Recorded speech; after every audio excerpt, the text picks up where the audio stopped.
For the U.S. Postal Service, it was a flight back in time when 3 historic Stearman Speedmail biplanes landed at Olympia Regional Airport on Friday. It was the second-to-last stop for the open cockpit aircrafts that carried actual mail en route from San Diego to Everett. The antique aircrafts landed in Tumwater to commemorate the 100th anniversary of the U.S. airmail service. They stopped at the Washington State Airport's Department of Transportation Aviation Division offices, which sponsored the event. Stearman Speedmail biplane pilot Addison Pemberton says the Mail Centennial Celebration gave the public an education in addition to commemorating the biplanes.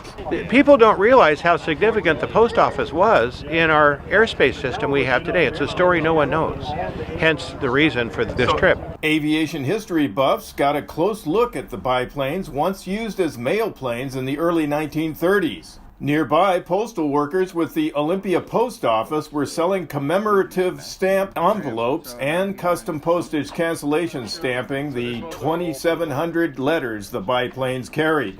The planes are powered by 450 horsepower engines with wood and fabric open cockpits. Pemberton of Spokane says there were only 41 of the planes built, and of those, only 7 remain.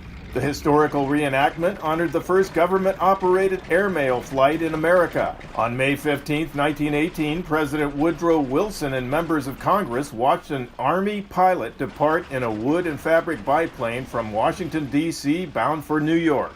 The 2018 flight was sponsored by the nonprofit Western Antique Airplane and Automobile Museum of Hood River, Oregon, and endorsed by the U.S. Postal Service. Besides Pemberton, 5 other pilots took part in the event, with Pemberton and 2 others, Jeff Hamilton, also of Spokane, and Ben Scott of Reno, Nevada, sworn in as official airmail pilots. Pemberton says the airmail service was the first step toward American commercial airline service. We wanted the general public to recognize the contributions that the airmail pioneers have made to the airspace and airline system we have today.